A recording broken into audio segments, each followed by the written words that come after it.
Hi hello welcome to Yog stack. Thank you for supporting my videos. మీరు ఎవరన్నా కొత్తగా వచ్చినట్టయితే ఈ ఛానల్కి సబ్స్క్రైబ్ చేసుకోండి.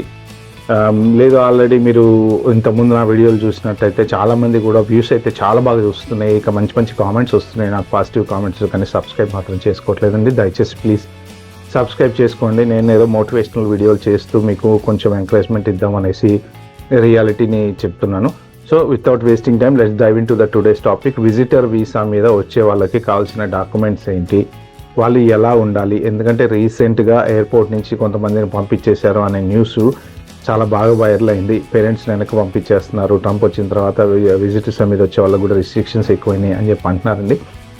సో దాని మీద నేను ఒక చిన్న క్లారిటీ ఇవ్వడానికి ప్రయత్నం చేస్తాను. మీరు ఎవరైనా మెయిన్ ఈ విజిట్ వీసా మీద వెళ్ళే వాళ్ళ కోసమే స్పెషల్లీ ఈ వీడియో చేస్తున్నాను. సో పేరెంట్స్ మీ పిల్లల దగ్గరికి వెళ్ళే వాళ్ళు అయితే కనుక మీరు ఒక పెన్ను పేపర్ తీసుకొని రాసి పెట్టుకోండి ఇలాంటి డాక్యుమెంట్స్ ఏమేమైతే ఇంపార్టెంట్. కొన్ని చోట్ల మనకి ఇన్ఫర్మేషన్ సరిగ్గా తెలియదు, ఒక్కోసారి తెలియనప్పుడు మనం ఎక్కడో ఒకటి ప్రాబ్లం అనేది క్రియేట్ అవుతుంది. సో మనం అంత కష్టపడి వీసా చేసుకొని దానికి డబ్బులు పెట్టి లగేజ్ అంతా సర్దుకొని మన అబ్బాయినా అమ్మాయినా చూద్దాం అనుకుని అమెరికా వెళ్ళి ఎయిర్పోర్ట్లో చివరికి వాళ్ళు వెనక్కి పంపించేస్తే ఆ బాధ వర్ణనాతీతంగా ఉంటుంది. సో కాబట్టి ఏంటంటే మీరు విజిట్ వీసా మీద వెళ్ళాల్సిన వాళ్ళు ఫస్ట్ పేరెంట్స్ ఎవరైతే ఉన్నారో వాళ్ళు ఏంటంటే మీరు ఫాలో అవ్వాల్సిన rules. Number 1 important rule, actually ఇది ఎప్పటి నుంచో ఉంది, కాకపోతే ట్రంప్ వచ్చిన తర్వాత ఏదో చేసేసాడు అన్నారు. కాకపోతే ఇప్పుడు ట్రంప్ వచ్చిన తర్వాత సింపుల్గా జరిగింది ఏంటి అంటే ఇమిగ్రేషన్ వాళ్ళకి ఫ్రీ హ్యాండ్ ఇచ్చాడు. సో వాళ్ళు ఏంటంటే స్క్రూటినీ ఎక్కువ చేస్తున్నారు. ఇంతకుముందు బైడెన్ గవర్నమెంట్లో పెద్ద అంత స్క్రూటినీ ఎక్కువ చేసేవాళ్ళు కాదు. సో చూసి చూడనట్టు వెళ్ళిపోయేవాళ్ళు. ఏదైనా కానీ పవర్లో ఉండేవాడి మీదే డిపెండ్ అయి ఉంటుంది. వాడు ఎలా చెప్తే అలా కింద వాళ్ళు పనిచేస్తారు. సో అది ఏ గవర్నమెంట్ అయినా ఏ కంట్రీలో అయినా ఎవరైనా సరే. సో వాళ్ళకి ఇమిగ్రేషన్ వాళ్ళకి ఫ్రీ హ్యాండ్ ఇచ్చాడు కాబట్టి వాళ్ళు ఏంటంటే థరోగా చెక్ చేస్తున్నారు. మన కంట్రీలోకి ఇతన్ని ఎలా చేద్దామా వద్దా అని వాళ్ళకి రైట్ ఉంటుంది, ఏదైనా రైట్ ఉంటుంది, ఏది చెక్ చేస్తే రైట్ అయినా ఉంటుంది. సో ఏంటంటే ఫస్ట్ ఆఫ్ ఆల్ మీరు చేయాల్సింది ఏంటంటే రిటర్న్ టికెట్. విజిట్ వీసా మీద మీరు వస్తున్నట్టయితే రిటర్న్ టికెట్ కంపల్సరీగా పెట్టుకోండి. ఎందుకంటే విజిటర్కి the very one and only important thing విజిటర్కి కావాల్సింది ఏంటి అంటే ఆ కంట్రీ వాళ్ళకి గ్యారంటీ కావాలి, మీరు రిటర్న్ వెళ్ళిపోతారని గ్యారంటీ ఏంటి. అది ఏ విజిటర్ అయినా కావచ్చు, పేరెంట్స్ అయినా కావచ్చు, లేకపోతే కంట్రీ చూడడానికి వెళ్ళేవాడైనా కావచ్చు, ఇంకోటి కావచ్చు, ఎవరైనా సరే ఏంటంటే మీరు రిటర్న్ వెళ్ళిపోతారని గ్యారంటీ ఏంటి అనేది ప్రతి కంట్రీ వాళ్ళకి కావాల్సి. సో దానికి మనం ఏ రకమైన గ్యారంటీ చూపిస్తామో నెంబర్ 1 ఏంటంటే రిటర్న్ ఫ్లైట్ టికెట్. సో వాళ్ళకి ఒక్కొక్కసారి ఇంకా కొంచెం స్టెప్ అహెడ్ వాళ్ళకి అనుమానం రావచ్చు. రిటర్న్ టికెట్ ఉన్నంత మాత్రాన వెళ్ళాలని గ్యారంటీ లేదు కదా. కొన్నిసార్లు ఏంటంటే మనం అక్కడ ఉండిపోయినప్పుడు రిటర్న్ టికెట్ వేస్ట్ చేసుకోవడానికి ప్రిపేర్ అయ్యి వెళ్తాం. ఎయిర్పోర్ట్లో ప్రాబ్లం ఉండకుండా ఉండడం కోసం రిటర్న్ టికెట్ బుక్ చేస్తాం. సో అలాంటి సిచ్యువేషన్లో పేరెంట్స్ ఎవరైనా కనుక అలాంటి సిచ్యువేషన్లో వాళ్ళు కొన్ని ఎక్స్ట్రా క్వశ్చన్ అడిగితే మీరు వెళ్తారని గ్యారంటీ ఏంటి అంటే మీరు మీ ఇండియాలో మీరు ఏదైతే చేస్తున్నారో, మీరు ఎంప్లాయ్మెంట్ అయితే ఎంప్లాయ్మెంట్, లేకపోతే మీ గవర్నమెంట్ జాబ్ అయితే గవర్నమెంట్ జాబ్, ప్రైవేట్ జాబ్ అయితే ప్రైవేట్ జాబ్, ఏదైనా సరే ఎంప్లాయ్మెంట్ ఆథరైజేషన్, ఎంప్లాయ్మెంట్కి సంబంధించిన లెటర్ కానీ ఒక పే స్లిప్లు కానీ ఏమన్నా పెట్టుకోండి. So then you can show it in the airport. ఏంటంటే నేను ఇలా ఇండియా వెళ్ళిపోతాను, నాకు ఈ జాబ్ ఉంది, నో ప్రాబ్లమ్స్, కాబట్టి నేను ఎట్టి ఇక్కడ ఉండే ఛాన్స్ అయితే లేదు. సో మా పిల్లోని చూడడానికి వచ్చాను నేను. So purpose of the visit ఏంటి, మీ అబ్బాయిని చూడడానికి వచ్చారో, మీ అమ్మాయిని చూడడానికి వచ్చారో, లేకపోతే కంట్రీ చూడడానికి వచ్చారో, లేకపోతే ఏదో ఒకటి చెప్తారు. సో అలా మీరు మీ సంబంధించిన డాక్యుమెంట్స్ అయితే ఏదో ఒకటి దగ్గర పెట్టుకోండి మీ ఎంప్లాయ్మెంట్కి తిరిగి వెళ్తారన్న గ్యారంటీ కోసం.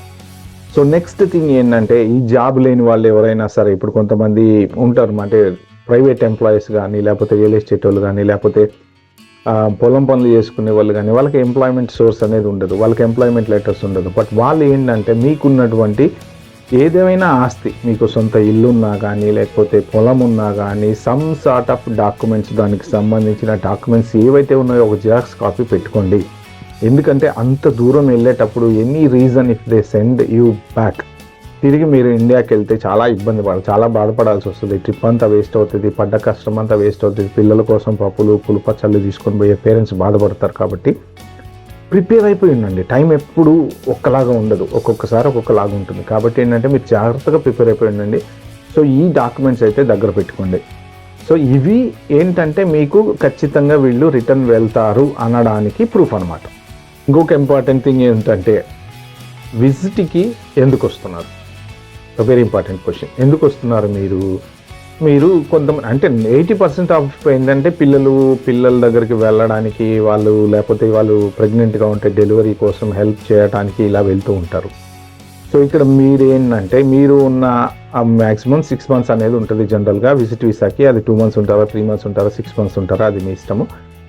సో అలా ఎవరైనా పిల్లల దగ్గరికి వెళ్ళే వాళ్ళు మామూలుగా చూసేది ఏంటంటే ఈ 6 monthsలో నువ్వు ఈ కంట్రీలో ఉన్నప్పుడు నీ ఎక్స్పెన్సెస్ ఎవరు పెడతారు అంటే, మీరు మీ పిల్లల దగ్గరికి వెళ్తున్నాడు, మీ అబ్బాయి దగ్గరికి వెళ్తున్నాడు, మీ అబ్బాయి ఈ 6 months మీ ఖర్చులు చూసుకుంటాడు, లేదు మీ అమ్మాయి దగ్గరికి వెళ్తున్నారు, మీ అమ్మాయి ఈ 6 months మిమ్మల్ని పోషిస్తుంది అని వాళ్ళ దగ్గర నుంచి ఒక చిన్న ఆథరైజేషన్ లెటర్ తీసుకొని పెట్టుకోండి. ఎందుకు అంటే అవతల సైడ్ వాళ్ళు కూడా ఒక లీగల్గా నేను పలానా చోట జాబ్ చేస్తున్నాను, పలానా కంపెనీలో జాబ్ చేస్తాను, I have so and so income, this is my bank statement, so నేను మా పేరెంట్స్ని ఈ 6 నెలలు పోషించడానికి సరిపోని ఫండ్స్ నా దగ్గర ఉన్నాయి. సో మెయిన్ వాళ్ళకి ఇమిగ్రేషన్ వాళ్ళకి కావాల్సింది ఏంటంటే మీరు ఉన్న టైంలో మిమ్మల్ని మీరు హ్యాపీగా పోషించుకోగలరా, దేని మీద డిపెండ్ అవ్వకుండా అనేది ఒక క్వశ్చన్ రేస్ చేస్తారు. సో కాబట్టి ఏంటంటే దానికి మీరు పిల్లల దగ్గరికి వెళ్ళే పేరెంట్స్ ఎవరైనా ఉంటే పిల్లలు కనుక మీకు ఒక చిన్న లెటర్ ఇవ్వగలిగితే ఆ లెటర్ ఒకటి రాయించి పెట్టుకోండి. నెక్స్ట్ ఇంకా పిల్లలు కాకుండా మామూలుగా ఎవరైనా వెళ్తూ ఉంటే, విజిట్ చేయడానికి వెళ్తూ ఉంటే, ఎవరైనా పెద్దవాళ్ళు ఎవరైనా జస్ట్ విజిటింగ్ కోసం వెళ్ళే వాళ్ళు ఎవరైనా ఉంటే మాత్రం వాళ్ళు మీరు ఈ 6 monthsలో మిమ్మల్ని మీరు ఎలా పోషించుకుంటారో సఫిషియంట్ ఫండ్స్ మీ అకౌంట్లో చూపించాల్సిన అవసరం ఉంటుంది. సో వాళ్ళు అడుగుతారు ఎలా మీరు ఎక్కడ ఉంటారు, మేము పలానా హోటల్లో ఉంటాం, హోటల్ బుకింగ్ చూపించాలి. సో మీరు ఓకే ఎలా బతుకుతారు ఇక్కడ, మీకు మీ తిండి ఎవరు పెట్టుకుంటారు, సార్ నా దగ్గర డబ్బులు ఉన్నాయి, ఇండియాలో నా అకౌంట్లో సో అమౌంట్ ఉంది, ఆ అమౌంట్ బ్యాంక్ స్టేట్మెంట్ ఒకటి పెట్టుకోండి. మరి ఇండియాలో డబ్బులు ఉంటే నువ్వు ఇక్కడ ఎలా వాడుకుంటావు అంటే, నాకు డెబిట్ కార్డు ఉంది, క్రెడిట్ కార్డు ఉంది, అది ఇంటర్నేషనల్గా వ్యాలిడ్ అవుతుంది, సో చూడండి అని చూపించవచ్చు. సో ఇవన్నీ ఏంటంటే మీకు వాళ్ళని మనం చేసేది తప్పు కాదు, కానీ ఏంటంటే మనము వాళ్ళు ఉన్న రూల్స్ ప్రకారము మనం వాళ్ళు అడిగిన ప్రతి ప్రశ్నకి సమాధానం చెప్పాల్సిందే, అది దాంట్లో డౌటే లేదు. అది ఇండియన్ ఇమిగ్రేషన్ అయినా, అమెరికన్ ఇమిగ్రేషన్ అయినా, ఇంకో ఇమిగ్రేషన్ అయినా మనం చెప్పాల్సిందే. సో మీరు సఫిషియంట్ ఫండ్స్ మీ అకౌంట్లో ఉన్నవి చూపించుకోవడానికి ప్రయత్నం చేయండి. మరి 1000 రూపాయలు 2000 బ్యాంక్ అకౌంట్లతో మీరు అమెరికాలో ల్యాండ్ అయిన తర్వాత వాళ్ళకి చూపిస్తే వాళ్ళు నమ్మరు. పిల్లల దగ్గరికి వెళ్ళే పేరెంట్స్ డిఫరెంట్, ఏంటంటే వాళ్ళు పిల్లల దగ్గర ఉంటారు కాబట్టి పిల్లలు చూసుకుంటారు కాబట్టి ఇబ్బంది ఉండదు. సో మీరు సఫిషియంట్ ఫండ్స్ ఏదైతే ఉందో అవి చూపించడానికి ప్రయత్నం చేయండి. సో నెక్స్ట్ ఇంపార్టెంట్ థింగ్, ఎవరైనా డెలివరీకి పిల్లల దగ్గరికి వెళ్తూ ఉంటే యాక్చువల్గా మనం ఎయిర్పోర్ట్లో అడిగితే ఎందుకు వస్తున్నావు నువ్వు అంటే, మా కోడలు డెలివరీ ఉందో లేకపోతే మా కూతురు డెలివరీ ఉందో నేను సపోర్ట్ కోసం వస్తున్నా అని చెప్పకూడదండి. ఇది చాలామందికి తెలియని విషయము. ఏంటంటే then you will be treated as a domestic worker. ఎందుకంటే ఏదన్నా ఇప్పుడు ప్రెగ్నెంట్గా ఉన్న లేడీకి హెల్ప్ ఎవరైనా చేయాలి అంటే వాళ్ళ సోషల్ వర్కర్ కిందకో డొమెస్టిక్ అంటే యూఎస్ రూల్ ఎలా ఉందో తెలియదు, కానీ నాకు వాళ్ళు వర్కర్ కిందకు వస్తారు. సో మీరు వాళ్ళు ప్రెగ్నెంట్ కాబట్టి నేను హెల్ప్ చేయడానికి పోతున్నా అని చెప్పకూడదు, అది డిఫరెంట్గా వస్తుంది. అసలు ఆ టాపికే తీసుకురాకూడదు ఎయిర్పోర్ట్లో. ఏంటంటే నేను నా పిల్లల దగ్గరికి వెళ్ళిపోతున్నా అని చెప్పండి. సో మ్యాక్సిమం ఎవరో ఒకళ్ళు ఇలా చెప్తూ ఉంటారు, చెప్తున్నప్పుడు ఏమవుతుందంటే అది వర్క్ రిలేటెడ్ అయిపోతుంది, అంటే మీరు హెల్పర్ కిందకి అయిపోతారు. మీరు ఒక పేరెంట్ అంటే సపోర్ట్ చేయటం వేరు, వాళ్ళకి కావాల్సిన నీడ్స్ ఇచ్చే వాళ్ళని సోషల్ వర్కరో లేకపోతే డొమెస్టిక్ వర్కరో ఏదో వర్కర్ అంటారు అనమాట. సో అట్లాంటి కండిషన్ అనేది వస్తుంది కాబట్టి ఎయిర్పోర్ట్లో అది చెప్పకూడదు. మీరు అది మాత్రం క్లారిటీగా చెప్పకండి. పేరెంట్స్ పిల్లల దగ్గరికి వెళ్తున్నాము, వాళ్ళని చూడాలని, వాళ్ళు మమ్మల్ని చూడాలనుకుంటున్నారు అని చెప్పేసి చెప్పండి.